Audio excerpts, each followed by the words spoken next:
Top quality और consistent performance के लिए सिर्फ सिल्वर पंप नाम याद रखना। ರಾಜ್ಯದ ಜನರಿಗೆ ಸರ್ಕಾರ ಕರೆಂಟ್ ಶಾಕ್ ನೀಡಿರ್ತಕ್ಕಂಥದ್ದು KERಸಿಂದ ದರ ಹೆಚ್ಚಾಗಿರ್ತಕ್ಕಂಥದ್ದು ಈ ಬಗ್ಗೆ ಮಾತಾಡಲಿಕ್ಕೆ ಸಚಿವ ಸಂತೋಷ್ ಲಾಡ್ ಅವರಿದ್ದಾರೆ. ಸರ್, ಸದ್ಯಕ್ಕೆ ಸರ್ಕಾರ ಗ್ಯಾರಂಟಿ ಯೋಜನೆಗಳನ್ನು ಜಾರಿ ಮಾಡಿ ಉಪಯೋಗ ಆಗುತ್ತೆ ಅನ್ನೋಂಥ ರೀತಿಯಲ್ಲಿ ತೋರಿಸಿದ್ರು ಕೂಡ ಈ ರೀತಿ ದರ ಹೆಚ್ಚಳದ ವಿಚಾರವಾಗಿ ಸಾಕಷ್ಟು ಚರ್ಚೆ ಆಗ್ತದೆ. KRC ಅದೊಂದು ಇರ್ತಕ್ಕಂಥ ಒಂದು ಸಂಸ್ಥೆ ಥರ ಇದೆ, ಅದು ಇಂಡಿಪೆಂಡೆಂಟ್ ಬಾಡಿ.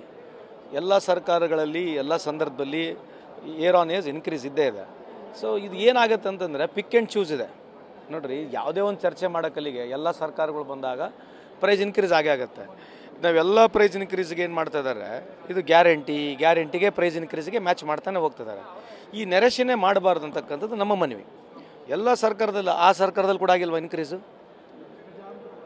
ಎಲ್ಲ ಸರ್ಕಾರದಲ್ಲಿ ವರ್ಷ ವರ್ಷ ಎಲ್ಲ ವ್ಯವಸ್ಥೆಗಳಲ್ಲಿ ಎಲ್ಲ ಸರ್ಕಾರಗಳಲ್ಲಿ ಜಾಸ್ತಿ ಆಗ್ತಾನೆ ಬಂದಿದೆ.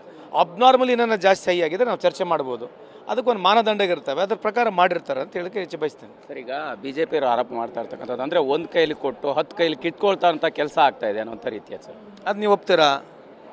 ಮತ್ತು ಅವ್ರ ಸಂದರ್ಭ ಅವ್ರ ಸರ್ಕಾರಗಳು ಬಂದಾಗ ಏನು ಮಾಡ್ದು, ಅಟ್ಲೀಸ್ಟ್ ನಾವು ಒಂದು ಕೈ ಕೊಡ್ತಾ ಇದ್ದೀವಿ, ಅವ್ರು ಬರೀ ಕಿತ್ಕೊಂಡಿದ್ದಾರಲ್ಲ. ನಾವು ಅಟ್ಲೀಸ್ಟ್ ಒಂದು ಕೈಲೇ ತೊಗೊಂಡ್ರೆ ಮತ್ತು ಸರ್ಕಾರಗಳು ಹಂಗೆ ತಾನೇ ನಡೆಯೋದು. ರೆವಿನ್ಯೂ ರಿಸೋರ್ಸಸ್ಸು ಟ್ಯಾಕ್ಸ್ ಮುಖಾಂತರ ಕ್ರಿಯೇಟ್ ಮಾಡಿ ಮತ್ತು ಜನಕ್ಕೆ ಚೆಲ್ಲಬೇಕು ಅಲ್ವಾ?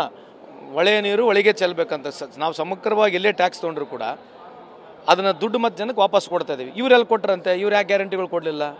ಈಗ ಗ್ಯಾರಂಟಿ ಯೋಜನೆಗಳಿಂದ ಸರ್ಕಾರ ದಿವಾಳಿ ಆಗಿದೆ, ಹಣ ಇಲ್ಲ. ಸೊ ಜನರಿಂದ ಮತ್ತೆ ಅದನ್ನು ಬರೆ ಎಳೆಯುವಂಥ ಕೆಲಸ ಆಗ್ತಾ ಇದೆ ಅನ್ನೋಂಥದ್ದು, ಗಾಯದ ಮೇಲೆ ಬರೆ ಎಳೆಯುವಂಥ ಕೆಲಸ ಆಗುತ್ತೆ ಅನ್ನೋಂಥ ರೀತಿ. ಇದ್ರ ಬಗ್ಗೆ ನೀವು ನಮ್ಮನ್ನೇನು ಕೇಳ್ತಾರಲ್ಲ, BJPಗೆ ಏನು ಕೇಳಬೇಕು ಸರ್? 10 ವರ್ಷದ ಈ ದೇಶದ ಸಾಲದ ಬಗ್ಗೆ ನೀವು ಇವತ್ತನೇ ಕೇಳಿ ಅವರಿಗೆ. ಇಲ್ಲೇ ಅದಾರೆ BJP ಮುಖಂಡ್ರಿಗೆ. ಸರ್, ನೀವು ಅವ್ರ ಬಗ್ಗೆ ಕೇಳ್ತೀರಿ, ಬೆಳೆ ಇಳಿಕೆ ಬಗ್ಗೆ ಅವ್ರು ಮಾತನಾಡ್ತಾರಾ? ಎಣ್ಣೆ ಎಷ್ಟಿತ್ತು ಅವತ್ತು, ಟೀ ಪೌಡ್ರ್ ಎಷ್ಟಿತ್ತು, ಹಾಲು ಎಷ್ಟಿತ್ತು, ಎಲ್ಲ ದರಗಳು ತೊಗೊಳ್ರಿ. ಬರೀ ಅದೊಂದೇ ತೊಗೋಬೇಡಿ, ಬರೀ ನಮ್ಮ ರಾಜ್ಯದಷ್ಟೇ ತೊಗೋಬೇಡಿ.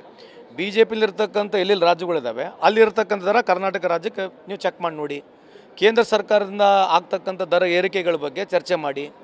ಇದೇನಾಗುತ್ತೆ, ಬರೀ ನಮ್ಮ ಬಗ್ಗೆನೇ ಕೇಳ್ಕೊಂಡು ನಮ್ಮನ್ನೇ ಮಾತನಾಡಿದ್ರೆ ಇದು ಎಷ್ಟು ಸರಿ ಅಂತ ನಿಮ್ಮನ್ನು ಕೇಳ್ತಕ್ಕಂಥ ಪ್ರಶ್ನೆ ಅದು. ಸರ್, ಈಗ ಇದೆಲ್ಲದ್ರ ಜೊತೆಗೆ ಇವತ್ತು ಅಂದರೆ ಗುತ್ತಿಗೆಯಲ್ಲಿ ಮುಸ್ಲಿಮರಿಗೆ ಮೀಸಲಾತಿ ಬಿಲ್ ಕೂಡ ಪಾಸ್ ಆಗ್ತಾ ಇರುವಂಥದ್ದು, ಅದನ್ನು BJP ವಿರೋಧಿಸಲಿಕ್ಕೂ ಕೂಡ ರೆಡಿ ಆಗಿರುವಂಥದ್ದು. ಸರ್, 2 ಪ್ರಶ್ನೆ ಇದೆ. ಅವರು ವಿರೋಧ ಮಾಡಲಿಕ್ಕೆ ಅವಕಾಶ ಇದೆ, ಮಾಡಲಿ ಅಂತ. ಎದಕ್ಕೆ ಮಾಡ್ತಾ ಇದ್ದಾರೆ?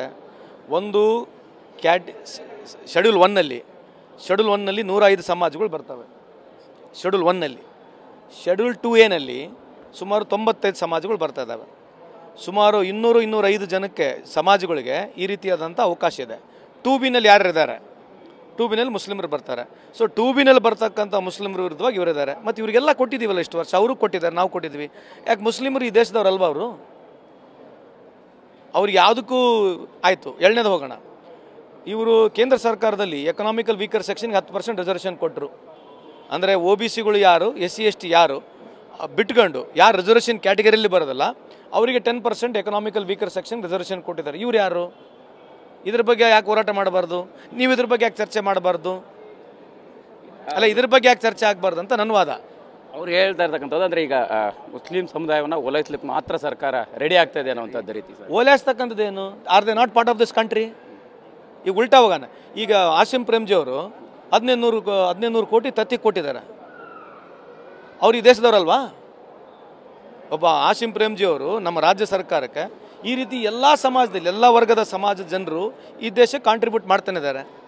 So when there is their part of this country, they are integral part of this country. ಅವ್ರಿಗೆ ರಿಸರ್ವೇಷನ್ ಕೊಡೋದ್ರಾಗ ಏನು ತಪ್ಪೇನಿದೆ ಅದರಲ್ಲಿ? ಈಗ ಎಕನಾಮಿಕಲ್ ವೀಕರ್ ಸೆಕ್ಷನ್ಗೆ 10% ರಿಸರ್ವೇಷನ್ ಕೊಟ್ಟಿದ್ದಾರೆ. ಇದ್ರ ಬಗ್ಗೆ ಯಾಕೆ ಚರ್ಚೆ ಆಗಬಾರ್ದು? ಸರ್, ಫೈನಲ್ ಈಗ ಅದೇ ವಿದ್ಯುತ್ ದರ ಏರಿಕೆ ಬಗ್ಗೆ BJP ಒಂದು ಪ್ರತಿಭಟನೆ ಕೂಡ ಸಜ್ಜಾಗ್ತಾ ಇರ್ತಕ್ಕಂಥದ್ದು, ಏನು ಹೇಳ್ತೀರಾ ಸರ್? ಅಲ್ಲ ರೀ, ಪ್ರತಿಭಟನೆ ಮಾಡ್ಲಿಕ್ಕೆ ಬೇಡ ಅಂತಲ್ಲ, ಅದ್ರ ಬಗ್ಗೆ ಸ್ಪಷ್ಟೀಕರಣ ಕೊಡಬೇಕು. ಇದು ಸರಿಯೋ ತಪ್ಪು, ಈ ಥರ ಬೆಲೆ ಏರಿಕೆ ಮಾಡಲಿಕ್ಕೆ ಏನೆಲ್ಲ ಲಾಜಿಕಲ್ ಕೊಡಲಿ. ಈಗ ಎಲ್ಲದಕ್ಕೂ ಬೆಲೆ ಏರಿಕೆ ಎಲ್ಲ ಸರ್ಕಾರದಲ್ಲಿ ಆಗಿದ್ದಾವೆ, ಅವ್ರು ಮಾಡ್ತಿದ್ರೆ ಅದಕ್ಕೆ ಅವಕಾಶ ಇದೆ, ಮಾಡಿ, ಏನು ತೊಂದರೆ ಇಲ್ಲ. Thank you sir. ಎಸ್, ಇದಿಷ್ಟು ಸಚಿವ ಸಂತೋಷ್ ಲಾಡ್ ಅವರ ಮಾತಾಗಿರ್ತಕ್ಕಂಥದ್ದು. ಕ್ಯಾಮ್ರಾ ಪರ್ಸನ್ ಮಂಜುನಾಥ್ ಜೊತೆ ಮಾಲ್ತೇಶ್ ಜಗ್ಗೀನ್, TV9 ಬೆಂಗಳೂರು.